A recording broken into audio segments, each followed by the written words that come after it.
Hoy dije, me voy a dar un homenaje. Me voy a dar un homenaje y voy a hablar de una de mis novelas favoritas, que es Madame Bovary de Gustave Flaubert.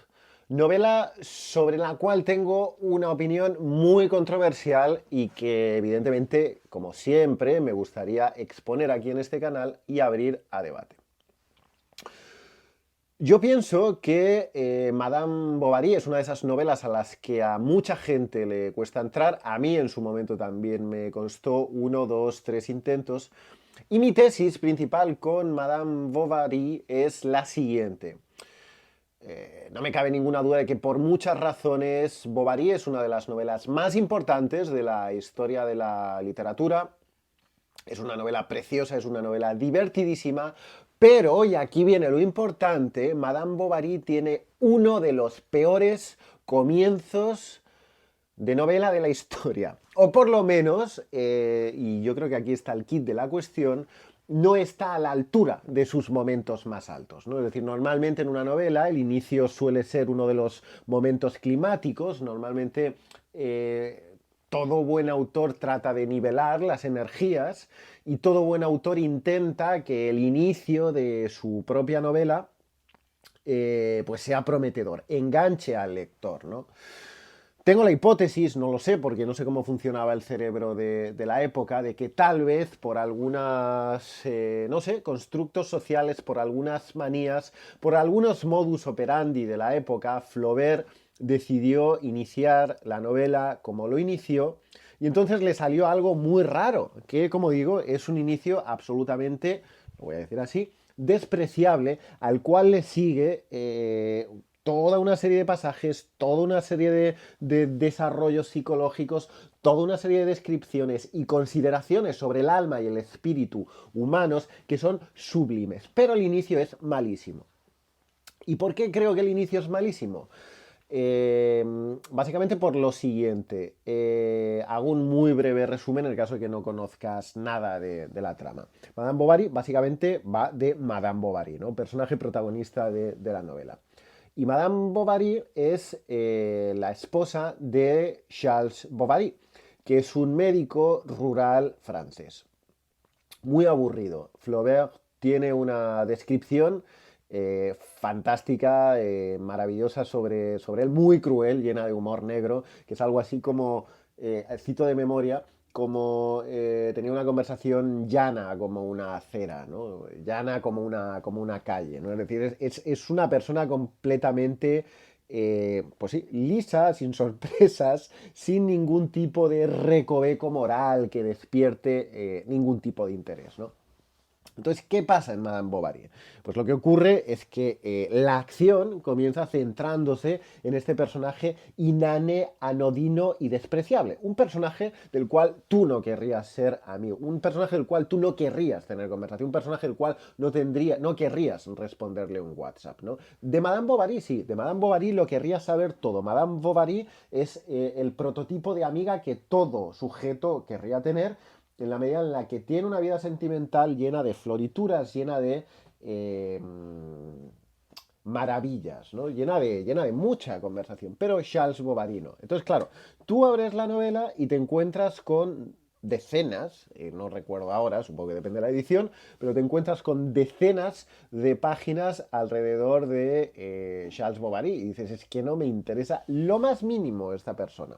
Pero llega un momento en el que empiezas a entrar en la psicología de Madame Bovary y ahí todo cambia. Hay muchos motivos por los cuales considerar esta novela relevante, no solo en términos literarios, sino incluso me atrevería a decir que históricos. Para mí, Madame Bovary forma parte de esas obras escritas por hombres en un periodo donde el hombre tenía todo el protagonismo histórico del momento, pero que anticipan o configuran una especie de imaginario feminista, contribuyen a ello, ¿no? Es decir, Casa de Muñecas de Ibsen sería un ejemplo rotundo, Aristófanes sería un ejemplo rotundo mucho tiempo antes. Y desde luego, Madame Bovary lo es también. ¿Por qué? Entre otros motivos, porque yo me atrevería a decir que en la historia de la literatura escrita por hombres, Madame Bovary probablemente sea uno de los primeros personajes femeninos que son sujetos deseantes autónomos, es decir, que su deseo se canaliza a través de ellos mismos, constituyen, configuran, desarrollan su propio imaginario del deseo, ¿no? Es decir, normalmente los grandes personajes del canon literario suelen ser hombres que tienen su propio bueno, sus propias expectativas para con el deseo, ¿no? Es decir, evidentemente unas expectativas que vienen de esa dominación masculina, ¿no? En cambio, con Flaubert pues nos encontramos un personaje muy subversivo para la época, con el que sin embargo podemos seguir sintiéndonos interpelados hoy día.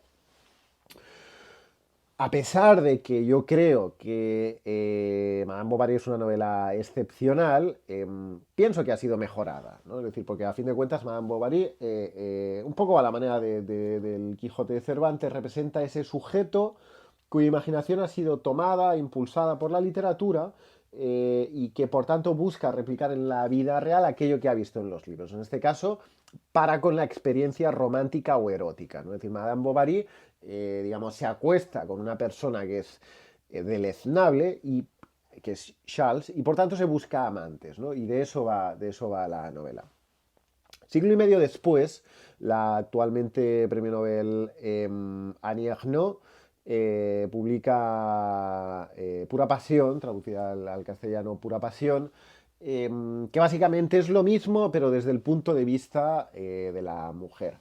Es una temática muy francesa, además, ¿no? Es decir, aparte, Annie Ernaux ha sido replicada en decenas de ocasiones tiempo después, y si a mí me lo preguntas, yo te diría, yo creo que Pura Pasión es aún mejor que Madame Bovary, porque básicamente es Madame Bovary sin lo que sobra, sin la paja, por así decirlo, ¿no? Es decir, Madame Bovary tiene algo fascinante que a mí me parece una virtud y un vicio, que es que tiene un personaje muy poderoso y alrededor de él hay un montón de personajes que son completamente anodinos, ¿no? Incluyendo, desde luego, los amantes de Madame Bovary. En cambio, por ejemplo, en Pura Pasión,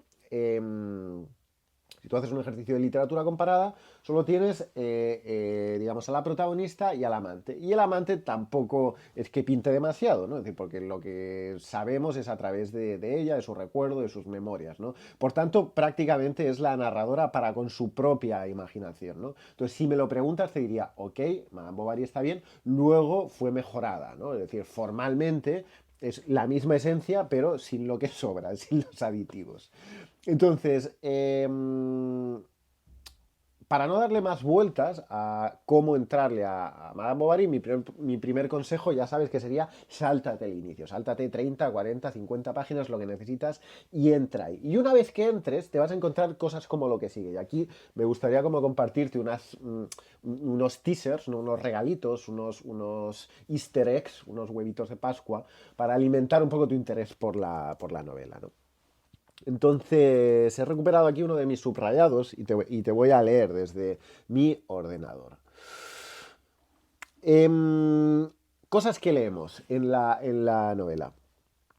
Después de intentar de ese modo arrancarle chispas a su corazón sin lograr que brotara ni una, incapaz por otra parte de comprender lo que ella no sentía, ni de creer en nada que no se manifestara bajo un aspecto convencional, terminó por convencerse fácilmente de que la pasión de Charles no tenía nada de exorbitante. Sus efusiones amorosas se tornaron rutinarias, se besaban a ciertas horas, era una costumbre como tantas otras, como un postre previsto de antemano después de la monotonía de la cena. Esto para mí es una de las cimas del humor negro de Flaubert. Es decir, describir el acto amoroso rutinario de una pareja como, repito, sus efusiones amorosas se tornaron rutinarias. Se besaban a ciertas horas. Era una costumbre como tantas otras, como un postre previsto de antemano después de la monotonía de la cena. Describir el acto pasional de la pareja así es tirar una bomba nuclear al puro centro, ¿no? De cómo se construye la sociedad occidental, ¿no? Es decir, de esto que, bueno, en fin, el pensamiento heterosexual de Monique Wittig, tal vez lo hablemos en otro momento, ¿no? Es decir, pero esa heterosexualidad, esa heteronormatividad, esa relación de hombres y mujeres acorde al ideal de familia y de la rutina familiar, aburrida, ¿no? Como lo plantea aquí Flaubert a través de su personaje, la bola de demolición que la novela lanza contra eso es increíble, ¿no? Leemos en otro momento. ¿Sabes lo que le iría bien a tu mujer? Insistía la madre de Charles, hablando con Charles ante la visión de que Madame Bovary no está pasando por un buen momento. ¿Sabes lo que le iría bien a tu mujer? Tener obligaciones que la absorbieran, trabajos manuales. Si se viera obligada, como tantas otras, a ganarse el pan, no sufriría esos trastornos que de lo que le vienen es de ese montón de ideas que se mete en la cabeza y de la ociosidad en que vive. Claro, aquí de manera muy sutil, muy inteligente, muy brillante, llevando Flaubert su imaginación al máximo exponente, lo que leemos es que, claro, nos encontramos ante una mujer con una vida interior y lo que dice la madre es lo que necesita es trabajar, ¿no? Es decir, que se olvide de esas novelas, que se olvide de tener imaginación, que se olvide, en definitiva, de ser un sujeto autónomo deseante, ¿no? Entonces, bueno, aquí se pone de manifiesto, ¿no? Un poco esta idea de qué pasa cuando tienes un poco de vida interior, ¿no? Y tu espíritu empieza a volar frente a las expectativas de heteronormatividad anteriormente mencionadas. En otro momento leemos, y se repetía Madame Bovary. Tengo un amante, deleitándose en aquella idea como si sintiese renacer en ella una nueva pubertad. Por fin iba a conocer aquellos goces del amor, aquella fiebre de la dicha por la que siempre había suspirado. Penetrada en ese reino maravilloso donde ya todo sería pasión, éxtasis, delirio. Un azul infinito la envolvía, las cumbres del sentimiento resplandecían en su imaginación y la existencia ordinaria tan solo se vislumbraba a lo lejos, muy abajo, en la oscuridad de los espacios que mediaban entre aquellas alturas. Hoy día los críticos de la cultura te dirán la imaginación de los jóvenes está corrompida por el reggaetón y géneros musicales de segunda división, ¿no? Cuando, en mitad del siglo XIX, el mismo desencadenante lo causaban las novelas, ¿no? Lo mismo le ocurría, insistimos de nuevo, a el Quijote de Cervantes, ¿no? Madame Bovary ha leído por ahí que existe una cosa que es la pasión amorosa más allá del matrimonio y por tanto lo que aspira, y esto es interesante, es a replicar la experiencia. No le interesa tanto los otros sujetos amorosos, no le interesan tanto los hombres como la experiencia, ¿no? Tengo un amante, se repetía, tengo un amante, ¿no? Es decir, posee una experiencia, ¿no? Es decir, en este capitalismo de la experiencia que vivimos hoy día, ¿no? Donde todo el mundo quiere tener experiencias para compartir en redes, pues bueno, encontramos una especie de prefiguración en esta obra. Y finalmente,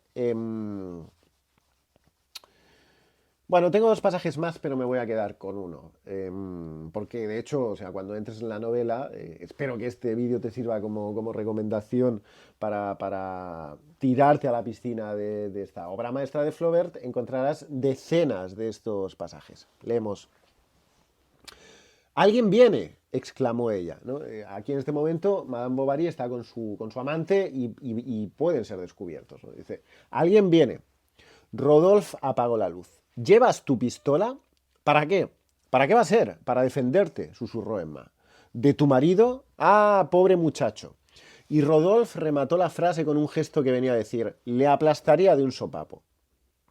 Aunque impresionada por su valentía, Emma percibió bajo aquellas palabras una falta de delicadeza y hasta algo de grosería ingenua que la escandalizó. Esto es muy interesante, esto es muy interesante. Es decir, en este pasaje, en esta escena, Madame Bovary está con su amante, corre el riesgo de ser descubiertos, y entonces a Rodolphe le atrapa, le envuelve, le empuja un sentimiento de fanfarronería típicamente masculina, y se le ocurre decir, yo soy más chulo que tu esposo. Yo me lo cargaría de un sopapo, ¿no? Es decir, aquí mi testosterona. Entonces, eh, Madame Bovary, claro, es muy interesante porque durante toda la obra se la pasa, por así decirlo, despreciando de alguna manera a su esposo o aburrida de su esposo, pero Madame Bovary es una persona con dos dedos de frente, a pesar de la densidad de su vida interior, vamos a decirlo así, ¿no? Entonces, cuando